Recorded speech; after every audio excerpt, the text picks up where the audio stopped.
बर' माहारियारि फरायसा आफादा जे 6टा जनजाति बिथांमोननो जि एसटि डिमान्ड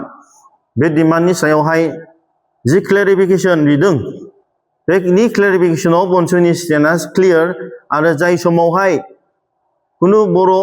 आफादफ्रा बिनि सायाव खोथा बुङाखैमोन बेयाव बनसुआनो जों बुंगोरदों जिहेतु जोंनि स्टेन्डआ क्लियार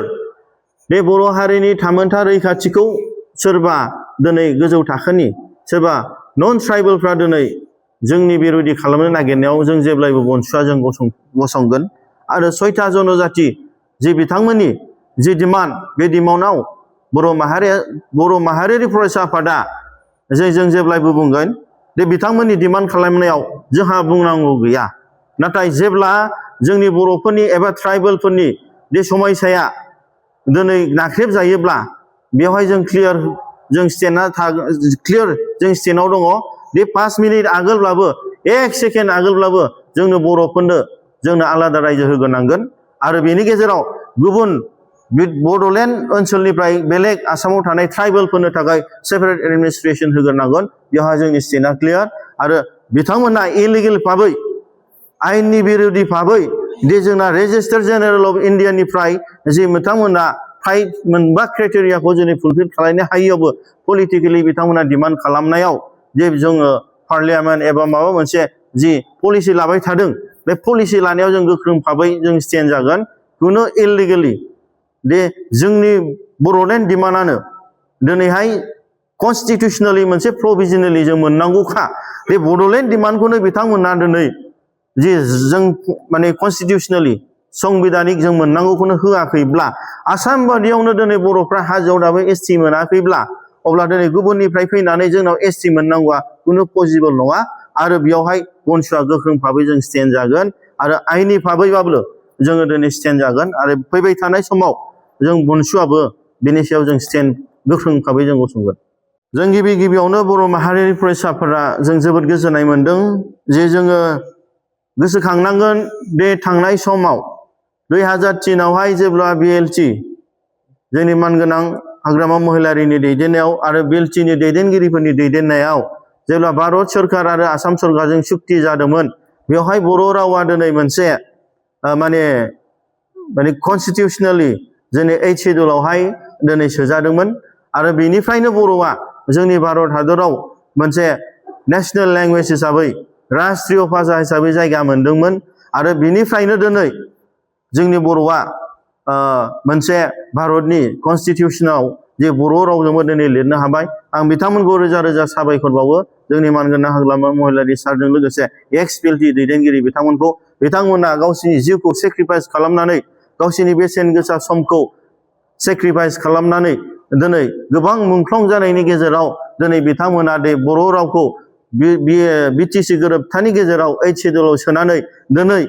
नेशनेल लेंगुवेज बानायनायजों लोगोसे बिथांमोना दिनै कनस्टिटिउसनावबो बर' रावजों ट्रेन्सलेसन होनो हानायनि थाखाय भारत सरकारखौ बर' माहारियारि फरायसाफोरा बिथांमोननिसिम रोजा रोजा साबायखर बावो बर' माहारियारि फरायसा आफादा बाक्सा जिल्लानि मुसलपुरनि कालचारेल कमप्लेक्स बेयावहाय दिनै सेन्ट्रेल एक्जिकिउटिभ मिटिंखौ लानाय जादों आरो बे हाबाफारियावहाय गिदिरथार थांखि हिसाबै जोंहा दिनै जोंनि सेन्ट्रेल कमिटिनि मानगोनां गाहाय नेहाथारि लेङाइ आफादगिरि एसिस्टेन्ट जेनेरेल सेक्रेटारि मानगोनां बुंथिगिरि स्पिकार मानगोनां education secretary cultural secretary assistant cultural secretary literary secretary organising secretary आरो बेजों लोगोसे जोंहा दिनै गुबुन गुबुन जिल्लानिफ्राय दिनै जोंहा क'क्राझार जिल्लानि मानगोनां आफादगिरि जोंहा चिरां जिल्लानि मानगोनां गाहाय नेहाथारि बाक्सा जिल्लानि मानगोनां आफादगिरि जोंहा उदालगुरि जिल्लानि मानगोनां आफादगिरि आरो गासैबो जोंनि सेन्ट्रेल डिस्ट्रिक्ट कमिटिनि मेम्बार्स बिथांमोनहा जोंनि नैबे हाबाफारियाव नुजाफैनो हादों आरो बे हाबाफारिनि गेजेराव गोबां जों इस्यु जों सावरायदों गिबियावनो जोंहा जिहेतु बर' माहारियारि फरायसा आफादनि जोंहा सानै बोसोनगिरि दंमोन आरो बे बोसोनगिरिखौ जोंनि दिनैनि सेन्ट्रेल एक्जिकिउटिभ मिटिं नैबे मुसलपुर कालचारेल कमप्लेक्सआव जिहेतु आफादनिफ्राय बिथांमोनखौ जोङो दिनै रिलिज होनाय जाबाय जोंनि मानगोनां मनन्जय दैमारिजों लोगोसे जोंहा मानगोनां पबित्र बर' दा बिथांमोनखौ जोङो जोंनि गोसो गोरबोनिफ्राय साबायखर बावो दि बिथांमोनहा